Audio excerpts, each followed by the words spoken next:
تو ٹھیک ہے محمود خان چکزئی تو چور نہیں ہے, سراج الحق بھی چور نہیں ہے, ایمل ولی خان بھی چور نہیں ہے, لیکن عمران خان تو چور ہے. تو اب ہم چور کی سربراہی کیسے کر لیں؟ آپ ہی تو کہہ رہے تھے کہ چوروں کی سربراہی مولانا کو کہ نہ کرے, اور عمران خان سرٹیفائیڈ چور ہے, کیسے ہم ایک چور کی سربراہی کر سکتے ہیں؟ اور السلام علیکم ناظرین, میں ہوں محمد یاسین وزیر. یقیناً آپ لوگ سوچتے ہوں گے کہ آج تو یاسین خوبصورت وادیوں کے بیچ, پہاڑوں کے بیچ, یہ خوبصورت حسین وادیاں, خوبصورت نظارے, آج تو اپنے کمرے میں نہیں ہے, پہاڑ کی چھوٹی پر سے ہمارے ساتھ مخاطب ہے.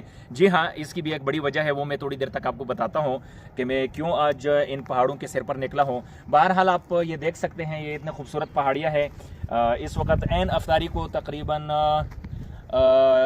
25 منٹ رہتے ہیں جو ہم اس پہاڑی پر ابھی بھی موجود ہیں, اور اس پہاڑ کی اونچائی ہے 3680 فیٹ. تو اس پر چڑھنا بھی آسان نہیں ہے, اور جب بالکل مغرب کے قریب ہو وقت تو اس وقت بندے کا منہ بھی سوکھتا ہے, پیاس بھی لگتی ہے, جان میں جان بھی نہیں ہوتی. لیکن میری مجبوری تھی اس پہاڑ پر چڑھ آنا, کیونکہ ایک خاص نیت سے میں نے آنا تھا یہاں پر میں نے ایک کچھ سوچنا تھا. ایک خبر صبح مجھے ملی تھی, تو اس خبر پر میرا ذہن صحیح طرح سے کام نہیں کر رہا تھا. میں نے کہا چلو پہاڑوں پر چلا جاتا ہوں, خوبصورت وادیوں کے بیچ بیٹھ کر اس کو ذرا سوچ لیتا ہوں کہ ہمیں کیا کرنا چاہیے. تو میں آیا ہوا ہوں. اب تھوڑی دیر تک میں چاہتا ہوں کہ وہ خبر ہم نیچے والی جگہ پر ریکارڈ کر لیں, جو ہماری تجزیہ ہے اس حوالے سے کہ ہمیں کیا کرنا چاہیے. آئیے نیچے چلتے ہیں ذرا.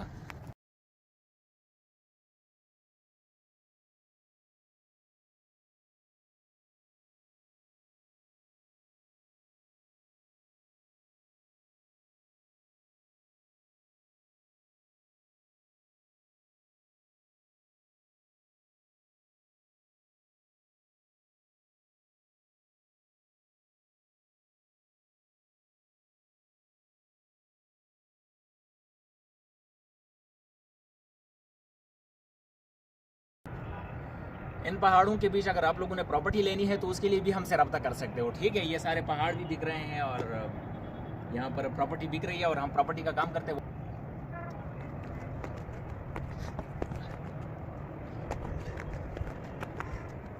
جی ناظرین, خبر کے حوالے سے تو بات کرتے ہیں, اس پر اپنا تجزیہ بھی دیتے ہیں, لیکن آپ لوگوں کو یہ بتانا چاہ رہا تھا کہ یہ نیچے ہے ایبٹ آباد پبلک اسکول, اس کا لان نظر آ رہا ہے, گراؤنڈ ہے, اور یہ نیچے ایک روڈ ہے, یہ مانسیرا کی طرف جا رہا ہے, اور یہ روڈ ایبٹ آباد کا سامنے دیکھیں, یہ پورا ایبٹ آباد کا یہی ایک روڈ ہے. یہ یہاں سے شروع ہوتا ہے منڈیا سے, یعنی ایبٹ آباد سے شروع ہوتا ہے مانسیرا کی طرف, یہی ایک روڈ نکلتا ہے. یہ بھی آپ کو میں نے کہا ساتھ بتاتا چلوں.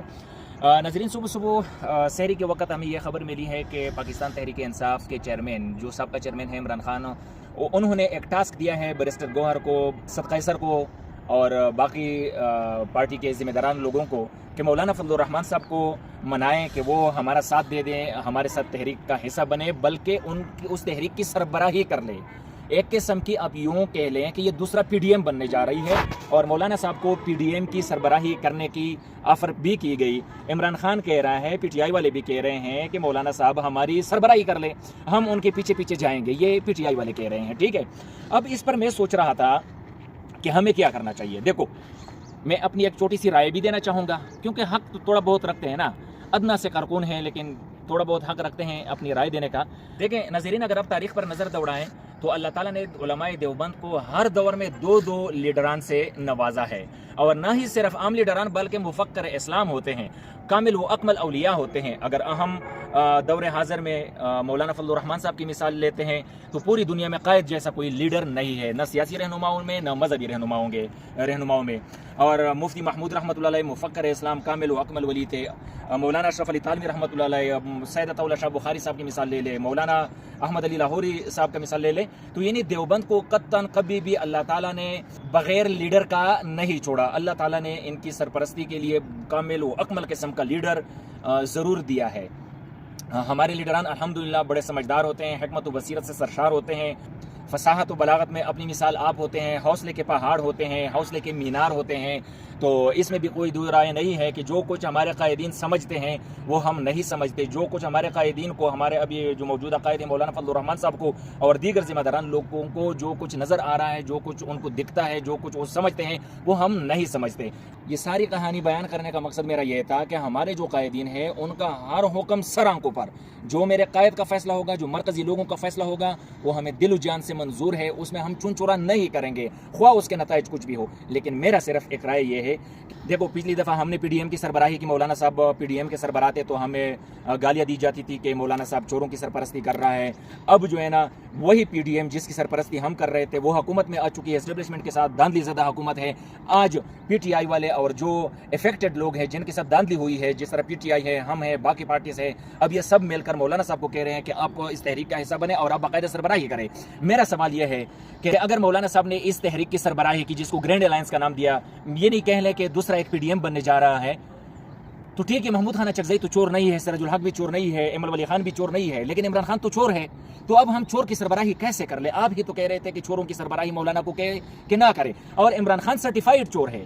کیسے ہم ایک چور کی سربراہی کر سکتے ہیں؟ اور پھر میری خواہش بھی ہے, ہماری رائے بھی ہے کہ جو گرینڈ الائنس ہوگا, جتنی بھی پارٹیاں ہیں وہ اپنے راستے چلے. جو قافلہ شیخ الہند ہوگا مولانا فضل الرحمان صاحب کی سربراہی میں, ہم اپنے راستے پر چلیں گے. ہمیں ہمیشہ کے لیے یہ تانا دیا جاتا ہے کہ آپ خراب اور غلط لوگوں کے ساتھ ملتے ہو. بھائی نہ ہم کسی یہودی ایجنٹ کے ساتھ ملتے ہیں, نہ ہم کسی چور گڑی چور کے ساتھ ملتے ہیں.